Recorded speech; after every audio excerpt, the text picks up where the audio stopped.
Hello, guys. Welcome to another episode of the Weekly Feedback. I'm your host, Caveman PRDR, and today we're going to be taking a look at quite a few posts from Twitter today, or really from the past week, rather. Lots of issues being released alongside patch 7.0.5. This includes we're currently investigating an issue causing players who previously acquired the Brazen Spark ship to be blocked from completing the Last Will and Testament quest.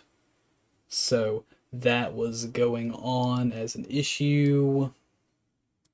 There was an issue causing temporary suspensions in Crucible and Gambit. They were giving timeout suspensions for people for leaving, even though they weren't actually leaving. They just weren't able to load into the game, and it was giving suspensions. We are currently investigating an issue causing in-game audio to become distorted. As a workaround, players are recommended to disable 3D audio, such as native 3D audio on PS5 or Atmos Windows Sonic on PC and Xbox. So that was a pretty big issue going on as well. Another tweet from Bungie Help: due to an issue, we have disabled the ability to reacquire 2022 Guardian Games class items from the collections. So basically, there was a way to farm for legendary shards just by spending Glimmer, and whenever you dismantled it, you could actually get 4 legendary shards and less Glimmer than you used to pay for the item. So that was a legendary shards farm exploit that they had patched, and they prioritized patching that over the glitch that was going on where if you played comp matches in PvP, all you would have to do is change characters right before you lost a game, and you would not lose points for losing the match. So there were people quitting matches early and just swapping to characters and not losing any points in their rank whatsoever. So there was a lot of community backlash over this being fixed after the legendary shard farm. Both were handled in the same day. It's a very easy exploit for people who wanted to get Ascendant and necessarily may not earn it. They just would never lose points if they lost, so they could just keep going and would rank up on just off of their wins. So that was something that the community was very unhappy about. So patch 7.0.5, mid-season update, arguably one of the most controversial mid-season updates we've had yet. People probably won't remember a lot of the mid-season updates, but this one is going to be one that a lot of glitches and stuff came through, some exploits came through, and a lot of it was not good at all. I don't know how this will necessarily look in when looking at Bungie, but for those that grind, there's definitely a lot of concern about the health of the game at this point, and the stability and things like that, and things breaking. I think that's just something to potentially be concerned about. The game's been out since 2017, so we've been using a lot of the same engines and a lot of the same systems since 2017.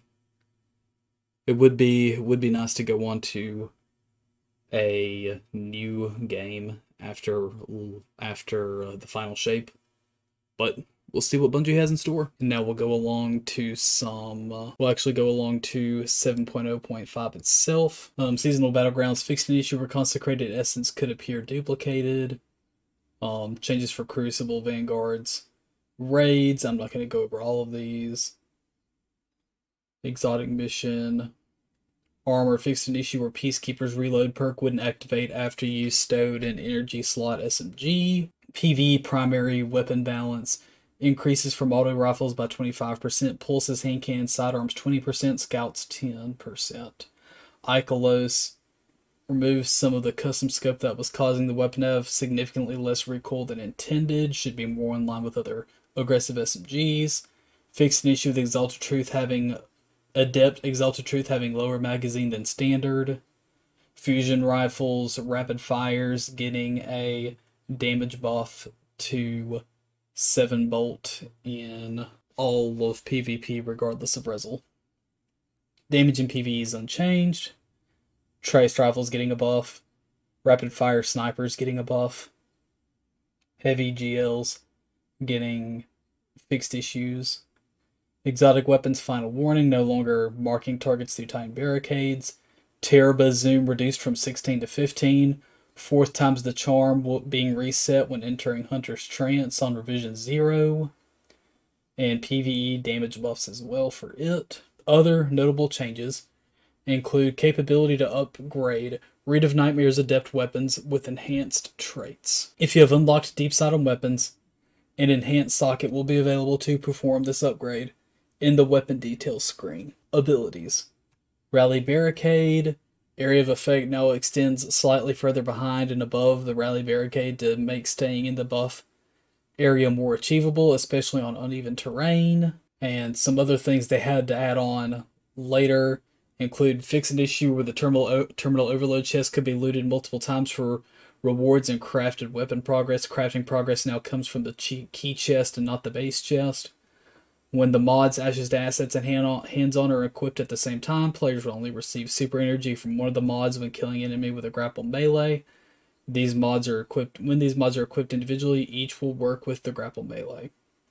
Grenade Kickstart will no longer activate when using the grapple point. When the mods Firepower and Heavy-Handed are equipped at the same time, only one orb will spawn when killing an enemy with a grapple melee. When these mods are equipped individually, each will work with the grapple melee. Reduced super gains from Ashes to Assets by 50% when a grapple melee kill. When getting a grapple melee kill after using grapple point. Players no longer need to have Strand subclass equipped to gain unraveling rounds for the Strand weapons from the Allied Unraveling perk. Heavy weapons will more consistently gain increased ammo capacity from multiple reserve mods. Does not apply to rocket launchers, GLs, heavy glaives, Leviathan's Breath, and 1K voices since their maximum ammo capacity is reached by equipping fewer mods. Fixed an issue where Fighting Lion GL was incorrectly benefiting from the Void Holster mod. Fixed an issue where the Harsh Language GL now correctly activates Void Artifact perks. Fall damage is now non-lethal to players. Previously, only collision damage was. So that's 7.0.5. There were issues with them. The community did give Bungie backlash on the addendum part of this for not originally adding a lot of this in when 7.0.5 released. And when I say added it in, I mean added it into the patch notes itself. Because all these were changes that were added into the game, so people were confused about some things not working.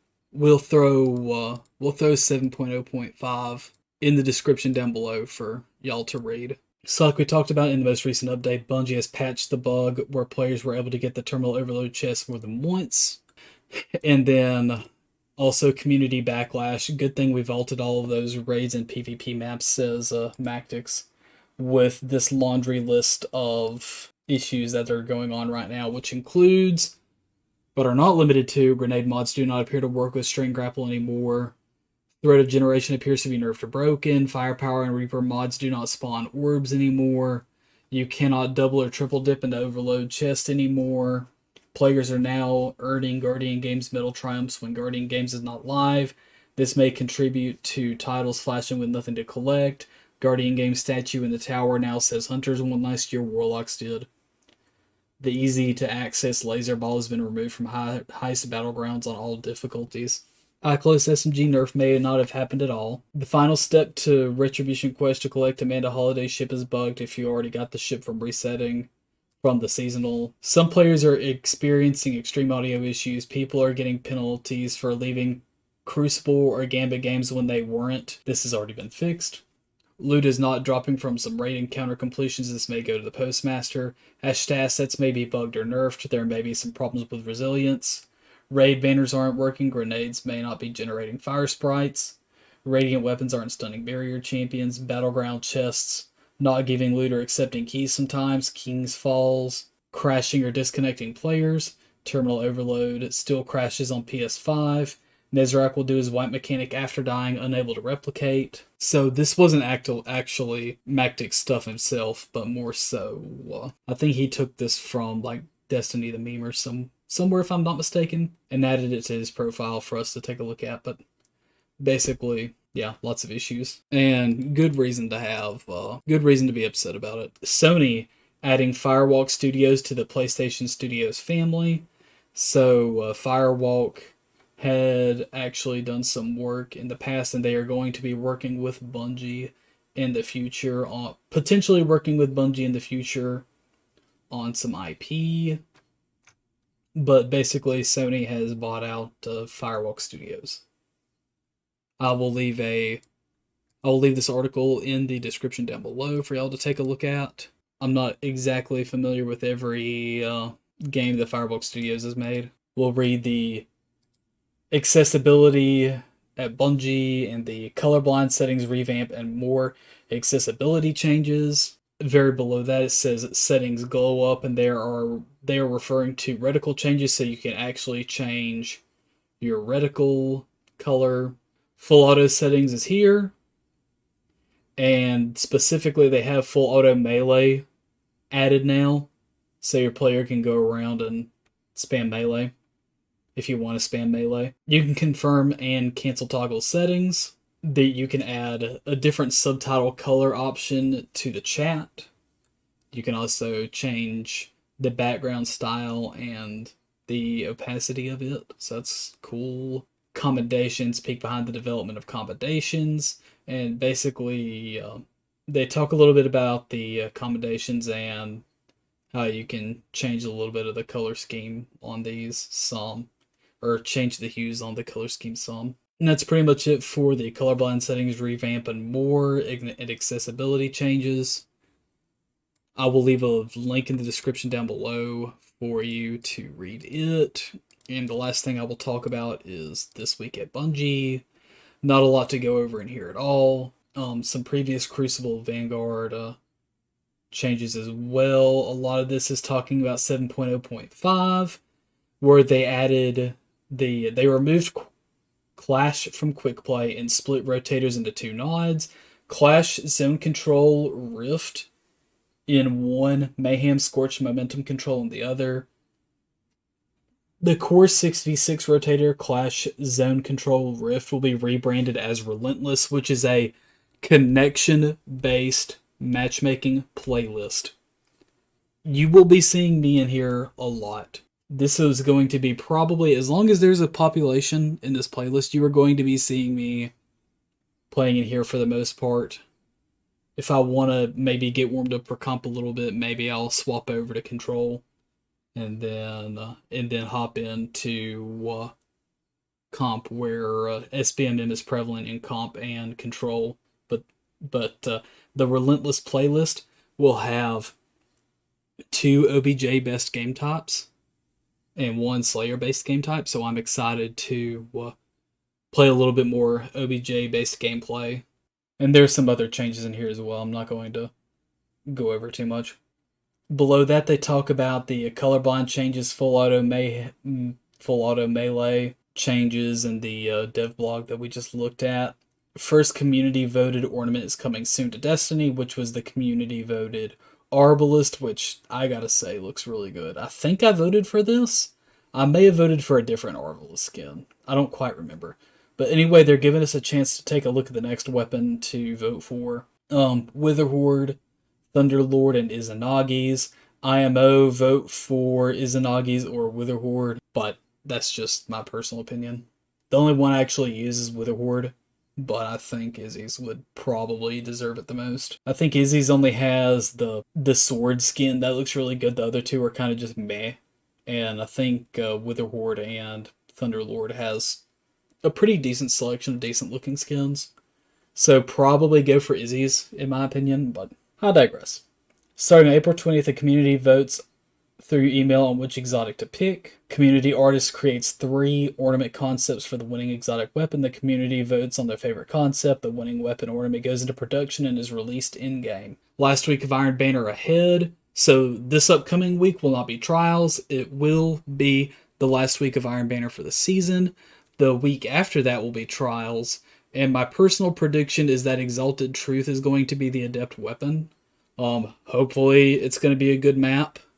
If not, I may cry, but I'm going to do my best to get an adept Exalted Truth. Below that is the weapon crafting notice. Below that is audio issue workaround. And then some other resolved issues like we noted in 7.0.5 earlier. And below that is a list of known issues as well. There seem to be a lot of issues lately. Below that is movie of the week and some other art stuff below that. So this week going to be a little bit of a shorter week, I believe. If you have any questions or comments, let me know down below. Thank you, and as always, have a good one.